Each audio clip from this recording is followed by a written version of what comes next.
waan tokko jira Addaamuun baay'ee nama galaafessa uffata tokko yoo qabaate yoo lama yoo qabaate tokko yoo ofitti baastee isa qabxee finkenna ijoollee baay'ee bukkee dhaabachaa turee faarfattoota tokko faarfannaa kiliipota hedduu hojjetaa ture. Dhimma kanarraa bal'inaan mee wantoota tokko haasa'uun fedha kiyya baay'ee na hubadhu. Gaafa wantoota kana haasa'u Addaamuu miti kan natti mul'atu. Siigalee Addaamuutu natti mul'ata yoo ta'e ani fuula Waaqayyoo duratti of tuulummaan kufuun fedhu. Sababiin isaa Macaafni qulqulluun Waaqayyoo ejjitootaan hin morman jedhu. Waaqayyoo of tuultotaan hin mormaa jedha. Warra gad of deebisaniif immoo ayyaana isaan kennaa jedha. Anamma namni kaasee Addaamuun kun garraamidha yoo jedhe. Baay'ee har'arraa miti. Maatiidhuma keenya irraati kan nuti waliin galle. Barani dirree siyaasaa hordofuu fi saba kanaaf jedhee gatii kaffalu taati obboleettiin haadha koo kan na guddiste akkanaan jette. Ati ganamas lammii koo ittaanaan jette. Galgalas lammii koo jette. Atammaa dhimma kana gara dirree kiristiyaanummaa ijaadhu erga dhufnee boodalaa kanatti yaaddu. Baruma dirree siyaasaa tureyyuu kanuma kan isaan kaasanii sun immoo mul'atan bor appilaayi godhuudha waan ta'eef micireen kiyya sanumatti guddatedha. Micireenuma kiyyatu sanatti guddate malee har'a wannan kee jijjiirradhes miti amalli kun. Ati lammii koo jettaa. Akkati lammii koo jettu kana namni biraan eeyyusii yaadaa naan jette. Egaa on jedheen saba kanaaf jedhee kanan gatii kaffaluuf saba kanaaf jedhee kanan hidhamu kanan dararamu kanan gatii addaa kana kaffaluuf sabni kun oolmaa koo naaf deebisu jedhee mitiyaan. Saba kana ol jedhee yoon arge an ofii kooti sabumti kun immoo akka Yesuusii yoo na fannisiise gammachuu kiyyaan jedhaan. Har'a immoo gara dirree tajaajilaa dhufne. Gara dirree tajaajilaa gaafa dhufnu kutaa darbe keessatti bal'inaan haasofneerra. Dhaloonni kun riqichaan qabu. Riqicha sadii dhabee, riqicha maallaqaa, riqicha namaa fi riqicha namaa dhaabbataa hin qabu jenne waldaan kiristiyaanaallee ayyaana dhaloota kanaa bira dhaabachuuf fedhan qabdu siin jedhe mitiire. Amma innati tarii akka amalaatti narratti argitu kun mul'ata kanatu anaan na hojjete. Siigalee ramdi mul'atani fuudhee ka'e kanatu anaan na hojjetedha. Namticha mul'ata kanaan hojjetame kana argite malee ati uumama kiyya miti. Akkuma nama kabiraadhaa natti dhaga'ama jechuun nama fakkeenyaaf mana koo yoo dhatte ani shaanxaa uffataan qabu bararra. Maafan si dhossa. Jechuun istuudiyoo baneetanii ministirii dhaabeetanii namoota rakkata jechuun ayyaana baatanii riqicha dhabanii nama dhabanii maallaqa dhabanii fan gargaara cina dhaabadhaa jedhee lafaa ka'e miti.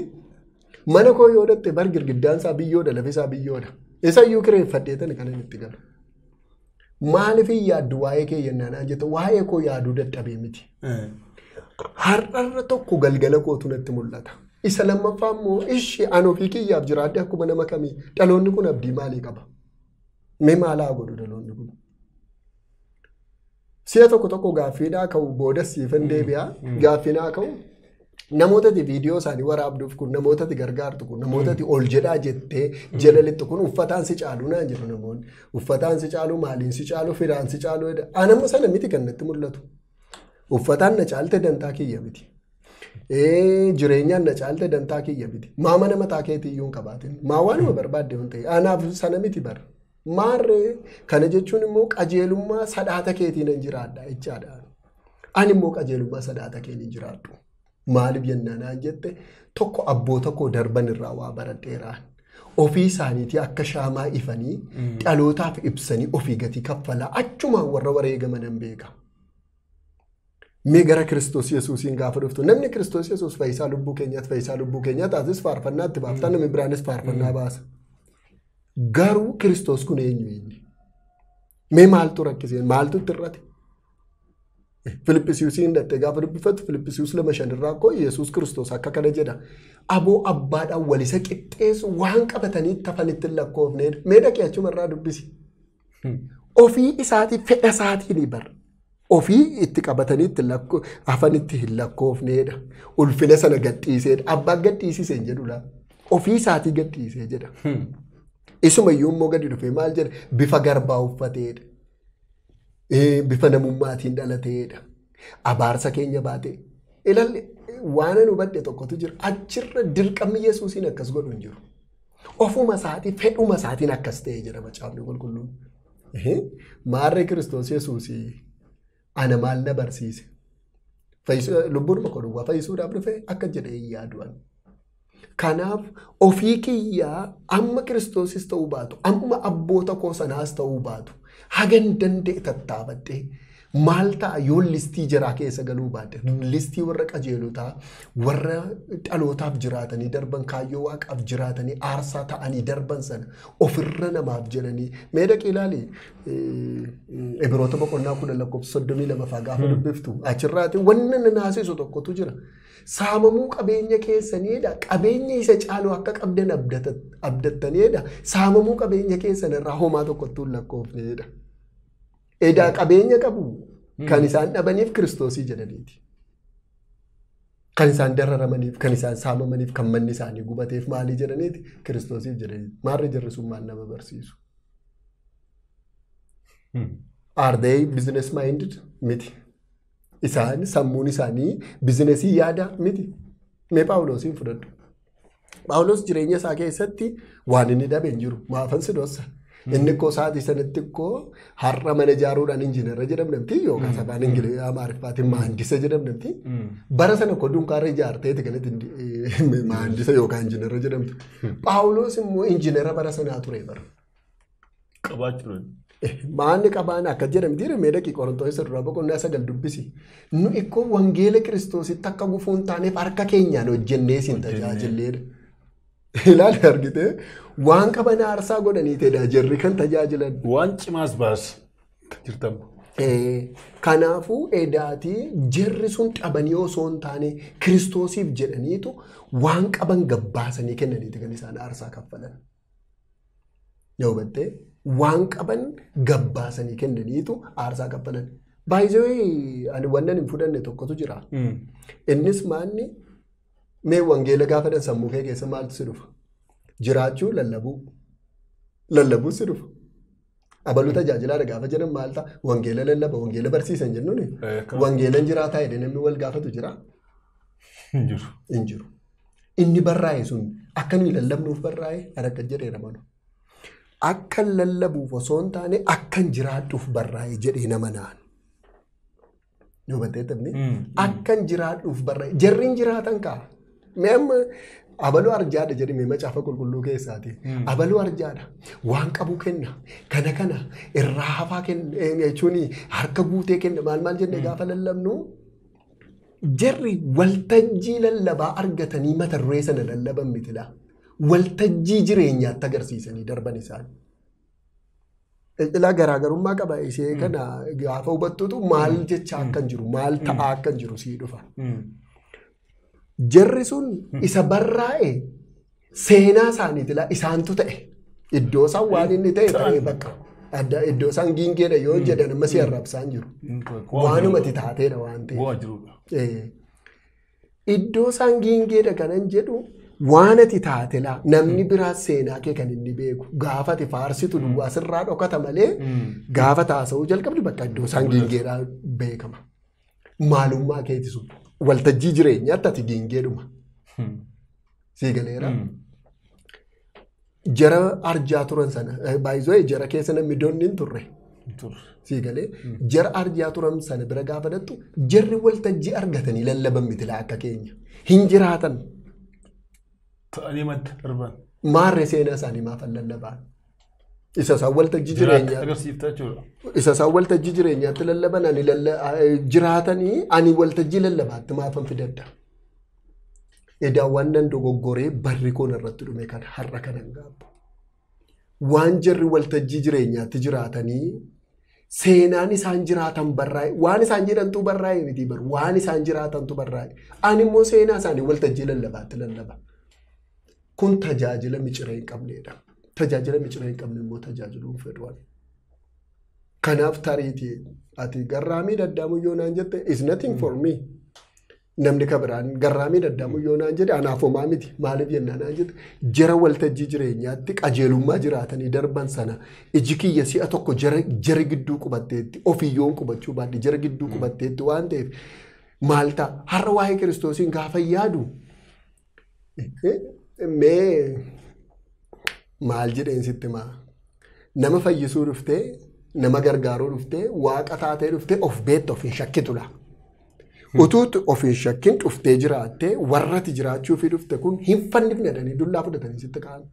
Eeboo fudhatanii sitti ka'an. Yihudaa dabalatee Yesuus kun namni hin fannifamneef hin jiru. Maarree Yihudaa waggaa 3 walakkaa mana kiraayii kaffalee hin beekne. Yihudaa waggaa 3 walakkaa nyaataaf cinqamee hin beekne. Yihudaa waggaa 3 walakkaa bartuu Yesuus jedhee maqaansaa jajamee beeku. Dhaqee seexana baasee maal godhee beeku. Maaliif Yesuusiin gurgure? Kana jechuun Yesuusiin qajeelummaa isaarraa hin hirrifne barjarri. Inuma jiraatee fuulli jiraatee darbe. Kana jechuun jireenyi Kiristoos tajaajilli isaa tajaajila miciree qabuudha jechuudha. Tajaajilli jaarraa 21ffaa garuu tajaajila miciree qabu miti. Waltajjii jireenyaatti hin qabnu waltajjii lallabaa qabna. Waltajjii lallabaatiin immoo fedhan. Kanatu addaamuun akka akkas ta'u godhe malee amma wantichi waa biraas miti laa. Garraamii danaan jedhee garraamummaa kiyya ibsuuf dantaan qabaadhu. Olis nan kaasu natti dho'isu gadis na buusuu hin danda'u. Kanadha iccitiin jiru. Dhaloota kana keessatti akkoo waa biraa uumuun sin barbaachisu bara. Isa barraa himee luqqisiidhuma tokko jiraadhati. Utuun jaallatin dhaloota jaarraa 21ffaa keessaa adda ta'aa dhufta. Waanuma ta'ee jiraadhati. Siigalee kanatu akkas turee kana fakkaata. Kiliipota hamooti miti yaadamu hammarraatti. Baay'ee bareedaa. Mul'ata koo sitti meeramtiire mul'anni keessa koo jiru baruma elementarii taa'u akkas jedhee yaadaan gaaf tokko istuudiyoo baneennaan immoo kiliippiin isinii hojjedhaan jedhaan gaaf tokko faarfannaan isinii hojjedhaan jedhaan. Abjuu kana milkeessuuf wal'aansoo hamaa xumurame booda bara 2007 waanna hojii miidiyaa jedhamu kana qorannoo isaa jalqabee leenjii koo 2006 sana fixeetan isa booddee gara istuudiyootti dhufaa. Istuudiyoo gaafa dhufu garuu qarshii hin qabu waan hin ta'eef har'uma istuudiyoo banuu hin danda'u. Garuu wannan godhe tokkotu jira jechuun isee kana sitti ribiin darbuun barbaadu. Jarri sun har'aan argan miidiyaa nuyi irratti haasofnu kana jechuun amantiin keenya garagara waan ta'eef. Garuu eenyuun akka ta'e beeku. Addaamuun kun ogummaa dhimmoota giraafiksiitii fi sinemaatogiraafiingii, ediitingii wantoota kana akkan leenji'ee qabu beeku. Garuu amantiin isaanii musliima. Ijoolleen har'alleen hiriyootuma kiyya. Addaamuun kun kompiitara hin qabu tokkodha. Kaameeraa hin qabu lamadha. Istuudiyoo hin qabu. Kanaafuu dhaqeen oofishaalii ittimee bara 2008 jalqabarraa kaasee oofishaalii ittimee kaameeraa naa kennu. Birrii qabsiifte kaameeraa fudhata musliimota biraan fuudhaa bara. Maal goota jennaan jette siisaa birrii hin qabne kanaan dhufee viidiyoo waraabaaf immoo. Jechuun taariitii amma jijjiiramaaf ittiin hojjedhee jijjiiramuuf miti kan namni wanti ni ta'u. Ittiin hojjedhee jijjiiramuuf miti kananii viidiyoo sii waraabu'an. Abbichuma as baastuudhaaf. Namichuma dhokatee jiru sana achi keessaa baasuufani. Maal amma dhiifama garuu hawaasni sitti meera. Namni na jejes natti noo'isu. Na tuffates akka Yoosefiin boolla naa qotes homaa tokko natti hin qabbaneessu anaan. Har'a maalummaa kiyya Kiristoosiin keessatti argadheera. Garuu meekiliipota bara 2008 hojjedhe sittaayi. Isaan keessaa. Ijoollee wayiituu jechuun kanumtan irratti iyyuu dhaloota ittiin as baasuu jalqabe. Ijoollee wayiituu rakkate tan karaattata. Waldaadha ayyaana guddaatu irra jira. Waldaa saansuusiin tureen. Waldaa guutuu wangeelaa saansuusiitiin tajaajila yeroo sana olmoos tajaajila siin jedhamu gahaan sila gatii kaffalaadhuma hin jiraadde. Garuu ijoolleen waardiyyaa baankiiti. Reelii dhuguma immoo jechuun amma kun waan waltinis miti jireenya jijjiiruuf qabsoo addaa keessa jiru waldaa yoo dhatte garuu gaafa isaan waltajjii irraa faarsan hin teessu pireezensii waaqayyoo ayyaanni waaqayyoo bakka sirriitti wajjin jira. Maal ijoolleen kun maaliif audio viidiyoon hojjetanii adeemte? Ilaali sa'aatii kanatti kaameraan qabu, kompiitaraan qabu, maaliin qabu laa? Maaliif hojjetan jedheen ka'e? Jedhee ka'eetan ijoollee kanaan kottaa faarfannaan isiniin hojjetaan jedhee, isinii hojjetaan jedhee birrii qabu. Mul'ata duwwaatu na keessaa abidda godheenatti wanti ni ta'a. Isa boodeen ijoolleen hirribaa dammaqanii akkanuma hirribaa dammaqootti akkamittiin naan jedhan. Hin hojjennaan jedheen. Maan audio duwwaa hojjetadhaatiis. Akkuma taatan ta'aati birrii walitti coccorree namarraas isiniin kakkanadhaan. Audio duwwaa hojjetattuu isa booddee viidiyoo isiniin hojjetaan jedheen. Maal kompiitara qabdaa hin qabu. Kaameraa waan ittiin kireessitu qabdaa hin qabu. Markaatoo dhaqeen ijoollee Mahammad Faayida manarrallee hiriyoota kiyya abbootii oolmaa kiyya amantiidhaan garuu dhuguma still today akkan tajaajilaa ta'e beeku. Even kaameraa dhuma ammaa nu ittiin waraabamaa jirru kanallee sii galee gatii wanti ni ta'anii aarsaa kaffalanii akkan argadhu kanneen godhan keessaa tokko isaanii. Garuu xumura irratti maaltu ta'a sitti fakkaate atumti dhaqiitii hojjedhu ittiin jijjiiramiiti. Gaafa ittiin hojjettee fixxummoo nuu deebisee jarri. Kanaafuu hojjedhee jijjiiramuun koo fedha isaaniiti mitiiree kaameera naa kennu. Kaameera gurguddaa naa kennu. Kaameera xixinnoo san hin didu. Fuudhee dhaqeetan garuu faarfataa kana fuudhee waraabaasitti.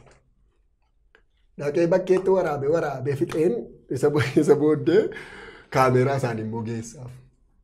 Booda ijoolleen kun amanamummaa narraa qaban baay'ee dabalaa adeeme. Waaqayyoota akkas godhaa bara. Nan dhufa nan waraabaate birreen qabdu. Ani immoo laali utuun qabaadde si waraabee gaariidha. Dhaqeen immoo musliimota biraatii wanti kana kaameeraa kadhattee fideen immoo si waraaba. Waraabee fixeetan immoo asii immoo kompiitara namaa kadhatteen immoo irratti ediit godha bara. Istuudiyoo biraa fa'aa dhaqeen achitti ediit sii godhamu. Ediit sii godheen immoo faarfannaa kee Mo'aa TV'tu ture yeroo sana tibbata garuu Mo'aa TV nama daandii qilleensaarra jiru Mo'aa TV'ttan immoo dhaqee tamsaasa. Waaqayyo hojii addaamurra simboo ijaa kaa'eef. Hojiin addaamuudhaa gara hojjetamee as bahuudhaan dura gara addaamuun ittiin hojjete waaqayyo beeka waan ta'eef. Kiliippii nan hojjedhu kun hunduu wanni hunduu giraafiksii nan achirratti fayyadamu hunduu namoota hundaan jajama ture. Mo'aa TV'n faarfannaa tokko yoo dhiyeesse kan biyyaa yoo torbee tokko tamsaasan isan hojjedhu ji'a tokko fa'aa tamsaasu. Akkamitti hojjetee fi addaamuu jennaan jette. Jechuun irra deddeebi'uu naan ta'e malee musliimota biraa dhaqeetan markaatoodha wanti ni ergifadhee nan ergifadhaa bariin kireeffadhu birrii hin qabu waan ta'eef. Siinsi waraabaa ooleen dhaqee immoo kaameraa isaanii deebiseefiin dhaqee kompiitara namaa kadhatteen immoo irratti ediit godha. Amanamummaa kiyya waaqni laga sanatti herregate jedhee yaada. Still today gaafa yaadu amanamummaa kiyya waaqni laga sanatti herregateera jedhee yaada. Kanaan mee faarfannaa faarfataa Koominist Eliyaas amma maqaan isaa hin beeku yaadete Eliyaas naan jedhee yeroo sana Koominist Eliyaasiin Koominist Eliyaasiin gaafa hojjette ani faarfannaa isaa bu'aa waraabaa. Innis calqabaati. Koominist viid wanti hojjetu keessaa isa jalqabaa miti. Inni jalqaba ani ogummaa kan akka leenjii waraabe kan eeguuti kan faarfannaa faarfataa Eebbisaa Baqqalaati. Faarfannaan sun ani baay'isee gaafa viidiyoo hojjedhu ergaa faarfannaa keetii fi mootummaa waaqayyootiif dhaloota kana faayidaa inni qabu yaadeen hojjedha waan hin ta'eef ejjennoo kiyya sana waan ta'eef jireenyaaf waamamnee faarfannaa jedhu kana siin hojjedhaan jedheen mucaan birrii hin qabu laa. Waluma qixammoo ciraan keenya. Jechuun hammi buraayyuu wal bira jijjiiraan waluma qixa kanaafuu siifan hojjedhaan jedheen gaafan siifan hojjedhaa jedhu mucaan namanne dhaqee akkuma siin jedhu musliimota biraa kaameraa ergifadhee fidee mucaadhaa hojjechuu jalqabe. Waraabee faarfannaa namatti tolu. Baay'eedha. Baay'ee hojjetee daandii qilleensaarra oole. Isa boodee qabsoon kun keessa kootti guddataa dhufe. Kooministiiin dhaqeen fuudhee siifan hojjedhaan jedheen akkamitti akkuma ta'ee ta'iiti audio hojjedhaan nama birrii ittiin si gargaaruun qabu waan ta'eef audio hojjedhu dandassee biratti dhannee jechuun Dassaalin Magarsaa biratti dhannee istuudiyoo soonaan natti fakkaata achitti audioon hojjetamee isa booddee dhaqee waraabeen viidiyoo bareedaa isaa fuudhee Mo'aa TV'tti geesse. Na gaafatan kaameeraa eessaa fiddeedan. Ilaal biyyi kana ni qaba. Jechuun biraandii kaameeraa ta'ee 5D Mark 3 jira yeroo sana. Kaameraa guddaadha bara 5D Mark 3. Ani garuu kana niidhaan waraabne. Ni kanii isee mana suuraatti hin kaasanii na waraabe. Maaliif jennaan jette kaameraa ijoolleen na ergisan nan ergifadha waan ta'eef. Gaarii fakkaatu. Inkireeffadhu kaa. Jechuun inkireeffanne waan ta'eef waanuma ijoolleen kanarra fudhadhu naan jedhan fuudhala. Yoo isaan sonii isee xiqqishuu fudhu naan jedhan isuma fudha. Maaliif jennaan ta'anii inkireeffanne kaappaasitiin itti inkireeffadhu qabu. Si galee si gargaaruufan godhas waan ta'eef waanan godhuu qabu. Kanaaf amma isa namoonni baay'ee namanan kananii isee mana suuraatti ittiin suuraa kaasanii na waraabe yoon jedhan hin namanu. Kanatu isatti aansee immoo kanneen faarfataa misgaanuu fa'aa sana qofa miti. Akkam kuusnaa hojjetteetti arus. Eeyyee bara sana 2008 siif hojjettee ture siis. Yeroo sana laal iddoo sana karraa kana miti yeroo iddoo isaan gatii addaa qabbanuudha. Ati viidii kunuunsa baay'ee bareedu. Baay'ee viyuu baay'ee qaba hamma irraatti. Faarfataa hin haaleen faalaal har'a waaqayyoo gargaaree ijoolleen of danda'anii jiraataa yeroo of danda'anii viidiyoo hojjetaa yeroo maal jechuun namatti tola sadarkaan ijoolleen keenya irra jiran eebbisaa dabalatee amma paasterii ta'edha. Faarfannaa saaraa amma baay'ee kan seenaan addaamuudha. Seenaan addaamuudha kan baay'ee irratti beekame hojiin giraafiksii kiyya faarfannaa saaraa fa'aa. Faarfannaa Dibooraa fa'aa Dibooraa Kibiree fa'aa ilmi nuuf dhalateera jedhu isa fa'aa gaafan hojjedhe. Isaas hojjetee kiliippiisaa. Kiliippiisaa natti hojjete. Namoota kan akkamitti hojjetteef jennaan ijoolleen kun riilii anumaan wal qixa. Xiqqoo ishee kan na caalan hin jiranii jiru. Ani mana kireeffachuu iyyuu nan danda'a. Maal kana miti? Soofaa namaarraa fannaqee bulaan barkadhaddee yeroo sana. Garuu ogummaa guddaan keessa kiyya jira. Ayyaanni guddaan keessa kiyya jira. Garaan dhaloota kanaaf jiraatu keessa koo jira. Natu qarshii dhabe malee gaafasis. Kan altaayee hojjenne. Kan altaayee chigalataa fa'aa isan hojjedhe sana. Amman istuudiyoo biraa dhaqee itti akka nama bu'uutti boo'ee mucaan kun deebitee rivaayiv gootee haa jiraattu ayyaana guddaa keessa raayideen. Dhaqee mucaa istuudiyoo qabu kadhadhee birriin kaffalu kaa hin qabu waan hin ta'eef. Isheenoo akkamii waasii alaatti akkituu hojjettaare. Maal silaa ijoolleen ammasitti mukun hundinuu leeveliin jireenya keenyaa waliin gatu baru. Narra motarii isaa wayyuu danda'a jettee yaadda taati. Mana kiraayii kaffalachuun isaanii ani immoo lafan buluu dhabuun kiyya yeroo sanaa anaaf waa guddaa miti. Utuu hojii ammana hojii amma baay'ee isaanii baasa wayi isa boodetti dhumta. Amma namoonni hedduun ana ammataa waan naquun jira. Kiliipii tokko hojjechuuf namoota baay'ee gaafadhe. Namoota baay'ee gaafadhe. Garuu haalli isaan natti himanii humna wajjin wal simuu didee. Yeroos 15,000 jedhu 10,000 jedhu meemee hojiin kiliipii hojjechuu kun